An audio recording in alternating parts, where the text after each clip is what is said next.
I'm Alyssa. Sitting here, looking at the old manila envelope in my desk drawer, I'm reminded of the storm that once raged through my family. It all came to a head at a family dinner not too long ago. My mother-in-law, Helen, slid that envelope across the table to my husband, Ryan. Her eyes were cold and calculating as she said, "I think you need to see this."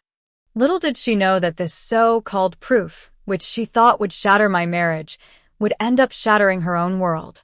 But here's the thing, I'd known about the DNA test she'd secretly ordered for our 3-year-old daughter, Ava, 2 weeks before that fateful dinner. And those 2 weeks changed everything. Let me take you back to the beginning. I was 26 when I first met Helen. Ryan and I had been dating for about 5 months. He took me to his parents' house on a sunny Sunday in May. When Helen opened the door, it was like she was sizing me up, her eyes scanning every inch of me. She gave me a firm handshake instead of a warm hug. Over dinner, the conversation was mostly small talk at first. Ryan's father, Carl, a jovial man who worked as a mechanic, told stories about his latest car repairs. But then Helen took control of the conversation. "So, Alyssa," she said, her voice calm but with an edge. "Where did you grow up?" I told her I grew up in a small town in upstate New York, and my mom was a schoolteacher. When she asked about my father, I had to tell her that he'd left when I was 7. She nodded slowly, twirling a diamond ring on her finger, a gesture I'd come to recognize as a sign of her calculating mind. Later in the car, Ryan said, "She really liked you." I just replied, "Did she?" I could tell that Helen was the kind of person who wanted to know every detail about everyone and everything. She was like a detective, always looking for something to hold against you. Ryan and I got married the following September. It was a small, intimate wedding by a lake. My mom flew in from New York, and Helen wore a designer suit that screamed power. But I didn't care. I was marrying the love of my life. Our first year of marriage was peaceful. We rented a small house in a quiet neighborhood, about 30 minutes from Helen and Carl. But Helen didn't respect our privacy. She'd show up unannounced, usually on Wednesdays. She'd rearrange our kitchen cabinets and leave notes about how things should be organized. Ryan would always say, "That's just how she is." Ryan's younger sister, Emily, who was 22 at the time, would visit on weekends. She was still very much under Helen's thumb, always seeking her mother's approval. After every visit, Helen would call Ryan to give her opinion on our home, our meals, and our plans. I kept quiet, still trying to find my place in the family. Ava was born 2 years into our marriage. She was a beautiful baby with dark hair, and Helen seemed genuinely happy when she held her in the hospital. She said, "She looks just like Ryan did when he was a baby." I thought, maybe this is the start of a good relationship between us. But that hope didn't last long. When Ava was about 6 months old, her hair started to change. It went from dark brown to auburn, and then to a beautiful strawberry red. I was overjoyed because my mother had the same red hair, and it was a family trait. But Helen saw it as a problem. At Ava's first birthday party, Helen picked up a curl of Ava's hair and said, "Interesting. Red hair. Where does that come from?" I explained that it was a recessive gene from my maternal line, and it sometimes skipped generations. Helen just gave me a tight, lipped smile and said, Interesting." Over the next year, Helen's comments about Ava's hair became more frequent. "She's so unique looking. No one on our side has that coloring. Does your family have any Scottish blood? Maybe that explains it." I started keeping track of these comments in a small notebook, a habit for my job as a speech therapist where I document everything. Emily also joined in on the campaign. She posted a picture of Ava on Instagram with the caption, "She's so unique looking. Wonder where she gets it." It got over 1,500 likes. I showed Ryan and he just shrugged and said, "Emily is just being Emily." The extended family started to look at me differently. Carl's brother, Tom, would avoid eye contact at family gatherings, and a cousin, Lucy, who used to be so friendly, stopped texting me. I could feel the tension, but I had no proof of what Helen was up to. Then one Tuesday in June, Ryan had a business meeting out of town and I had a late shift at the hospital. Helen offered to watch Ava. I dropped Ava off with all her things, including her favorite pink sippy cup that I'd bought just a few weeks ago. When I picked Ava up in the evening, the sippy cup was gone. Helen said, "Oh, that old thing?" I threw it out. It looked worn. I knew it wasn't worn, but I didn't want to cause a scene, so I thanked her and took Ava home. As I was walking through Helen's kitchen to get Ava's jacket, I noticed a small plastic bag on the table. Helen quickly grabbed it and put it in a drawer, saying, "Just organizing." And on her desk, I saw a thick, sealed manila envelope with a return address I couldn't quite make out. I didn't think much of it at the time, but my mind started to piece things together. At work, I was focused on helping my patients. One of my patients was a 5-year-old boy named Ethan, who had a speech disorder. It took months of hard work, but one day, he finally said a full sentence. His mother was in tears, and so was I. My boss, Dr. Thompson, told me, "Alyssa, you're the most dedicated therapist I've ever met." I made $75,000 a year, which was enough to cover our expenses and save for Ava's future. This was important because later, when Helen tried to paint me as someone who married Ryan for his money, I could prove that I had my own life and career. Easter was the turning point. We were at Helen's house for dinner. Ava ran into the dining room in her pretty yellow dress, her red curls bouncing. Lucy said, "Oh my God, she's so adorable." Helen set down her wine glass and said, "She really doesn't look like any of the Ryans I've ever seen." The room went quiet. Carl cleared his throat, and Emily just stared at her plate. Ryan looked at his plate, too, not saying a word. I felt the tension in the air, like a storm was about to break. On the way home, I told Ryan, "If your mother says that again in front of the family, I'm going to say something." Ryan's hands tightened on the steering wheel, and he said, "She won't. I'll talk to her." But I knew he wouldn't. He always avoided conflict. 3 weeks after Easter, I got a call at work. It was from a lab called DNA Insights. The woman on the phone said, "Mrs. Ryan, we've received a DNA sample for your daughter, Ava, under the name of Helen Ryan. Our policy requires parental consent for testing minors." I was shocked. I told her I hadn't submitted the sample, and I immediately canceled the test. My hands were shaking, but I remained calm. I sat in the therapy room for a few minutes, looking at the wall charts of speech muscles, trying to calm myself down. Then I called a family lawyer, Sarah. I told her everything, the comments, the sippy cup incident, and the phone call from the lab. Sarah listened intently and then told me that under New York law, a grandparent cannot authorize genetic testing on a minor without parental consent.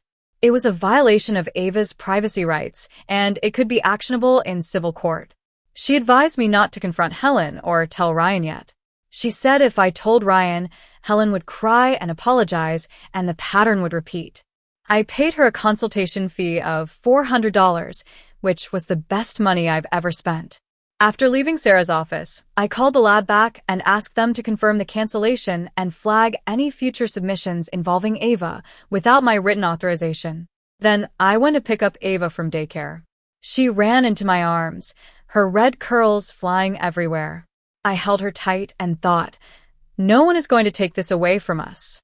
That night, after Ava went to bed, I sat at the kitchen table with my laptop. I researched DNA testing consent laws in New York and found out that Sarah was right. I also started to wonder if Helen had used a consumer DNA testing platform. I checked Helen's Facebook page. Emily often tagged her in posts. I found an article that Emily had shared about DNA testing, and Helen had commented, "Very interesting." I took a screenshot and saved it in a folder on my desktop labeled Evidence. I also added a new entry to my notebook. June 15th. DNA Insights confirmed sample submitted under Helen Ryan's name without parental consent. For the next 3 days, I acted like nothing was wrong. I went to work, took care of Ava, and cooked dinner. Ryan was so busy with work that he didn't notice anything. On the 5th day, I went to Helen's house to pick up a pair of Ava's shoes she left there. Helen was out for a manicure and Emily was in the living room on a FaceTime call. I heard her say, "Mom has the results. She's going to do it at Sunday dinner in front of everyone. She's been planning it for weeks." She thinks once Ryan sees the proof, he won't be able to ignore it. I stopped in my tracks. I now knew when, where, and who would be there for Helen's big reveal. I picked up the shoes and walked out. Emily quickly ended the call and said, "Oh, hey, just chatting with a friend." I just smiled and said, "No worries, just getting Ava's shoes." On the 7th day, I found out about a man named Jake. I was trying to understand how Helen's DNA submission worked on the consumer platform. I created my own account and started looking into the familial matching algorithms. I logged into the account Helen had created for Ava. Using a password reset trick Emily had mentioned once, I found out the password was Ava's birthday. And there, under potential relatives, was a name I'd never seen. Jake S., age 38, from Buffalo. The relationship estimate was half uncle. I took a screenshot and sent it to Sarah. The next morning, Sarah called and said, "If this match is accurate, it means someone in Ryan's family has a biological connection to this man that they've been hiding." I did some research and found out that Jake was adopted at birth in New York. He was born in 1985, when Helen was 24. Helen and Carl got married in 1987. It seemed that Helen had a child before she married Carl and gave him up for adoption. I also noticed that one of the shared matches was a woman named Linda, who I suspected was Helen's sister. It was clear that Linda knew about Jake. Helen called on Thursday to invite us to a big family dinner on Sunday. Her voice was overly bright, like she was rehearsing. I said we'd be there. On Friday, I printed out all the screenshots and organized my evidence. I backed everything up to the cloud and sent copies to Sarah. She said if Helen presented the test publicly, it would strengthen our case. On Saturday night, I gave Ava a bath. She asked, "Mommy, why does Grandma Helen always touch my hair?" I told her, "Because your hair is beautiful, baby." She then asked, "Is it magic hair?" I smiled and said, "The most magic." Ryan came upstairs and said, "Mom seems really excited about Sunday. Wonder what's up." I just said, "I guess we'll find out." Sunday morning, I dressed carefully in a simple white blouse and black pants. Ava wore a purple dress with a bow. Ryan loaded the car, and we drove to Helen's house. When we arrived, there were already several cars in the driveway. Helen greeted us at the door. She gave Ryan a long hug and nodded at me. "Put Ava down upstairs. She can nap in the guest room," she said. I carried Ava up and laid her on the bed. Her red curls spread across the pillow. When I came back downstairs, the family was all gathered. Carl was sitting in his usual chair, Tom was beside him, Emily was on the couch, fidgeting with her phone, and Linda was standing by the fireplace, looking tense. And on the table, there was the manila envelope, just like I'd seen it before. Helen caught me looking at it and gave me a smug smile. "Dinner first?" she said. The dinner was normal on the surface. Carl told a story about a car he'd fixed, and everyone laughed. But I could feel the tension beneath. Emily kept checking her phone, and Linda was barely eating. After about 20 minutes, Helen stood up. She smoothed her dress, tucked a strand of her dyed blonde hair behind her ear, and said, "Before dessert, there's something I want to share with the family." The room went quiet. Carl stopped talking, and Tom put down his fork. Helen walked to the table and picked up the envelope. She held it like it was a weapon. She slid the envelope towards Ryan and said, "Open it." Ryan looked at the envelope and then at Helen. "What is this?" he asked. Helen placed her hands on the table and said, "This is a DNA test for Ava. I had it done because this family deserves the truth. That child doesn't look like a Ryan." Carl was shocked. "Helen, what the hell did you do?" he said. Helen ignored him and looked at me. "No offense, dear, but I love this family, and I think Ryan has a right to know if Ava is really his." Ryan's jaw tightened. He stared at the envelope. Helen said again, "Open it." Ryan picked up the envelope and opened it. He read the first page and then looked up. "She's mine. The probability of paternity is 9,998%, he said, holding up the page. Helen's face froze. "That can't be right," she said. She reached for the papers, but Ryan pulled them back. "No, you've done enough," he said. Emily tried to defend Helen. Maybe the lab made a mistake, she said. Ryan turned to her and said, "Shut up, Emily." I then spoke up. "The results are correct, Helen. I called the lab 2 weeks ago when they contacted me about the lack of parental consent. What you did was illegal." Carl leaned forward. "You tested our granddaughter without their permission?" he asked. Helen tried to justify herself. "I was protecting the family," she said. I said, "Under New York law, a grandparent can't authorize genetic testing of a minor without written parental consent. My lawyer has already explained this to me." Helen's face turned red and then white. She was speechless. I then said, "But that's not the most interesting thing in those results. Keep reading, Ryan. Page 4. Ryan flipped to page 4 and read aloud, "Potential familial match. Jake S., age 38, Buffalo. Relationship estimate, half. Uncle to Ava Ryan." Ryan looked at Helen. "Mom, who is Jake?" he asked. Helen's mouth opened, but no words came out.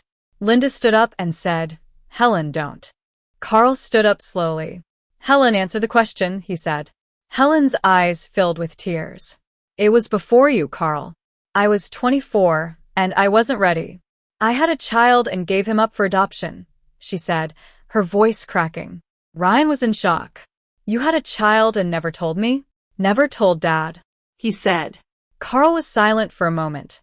Then he said, 38 years. You've kept this a secret for 38 years." Helen started to cry. "I was so ashamed," she said. Ryan stepped forward. "Mom, you projected your own secret onto Alyssa and Ava. You tried to destroy our family." Helen looked at me. "Alyssa, please." "I'm sorry," she said. I thought for a moment. "Helen, you can have a relationship with Ava, but it will be on our terms. You'll never be alone with her again." Helen nodded, defeated. Over the next few weeks, things started to change. Ryan called Helen and told her he needed time. Carl moved out and stayed with Tom for a while. Emily texted me to apologize. Ryan found Jake online and emailed him. Jake was overjoyed to hear from his half-brother. They scheduled a video call, and when they saw each other, they both started to cry. 6 months later, Ryan flew to Buffalo to meet Jake in person. Jake brought his wife and their son, and they had a wonderful time together. Helen and Carl went to couples therapy. Carl moved back home, but he set some conditions: honesty and full disclosure. Helen stopped dyeing her hair, and the red roots started to show, a reminder of the past she'd tried to hide. Emily sent me and Ryan a hand-written apology letter. The family was slowly healing one step at a time. The manila envelope still sits in my desk drawer. It's a reminder that sometimes the weapon someone uses to try and destroy you can be the very thing that sets you free. And the truth, no matter how long it takes, will always come out.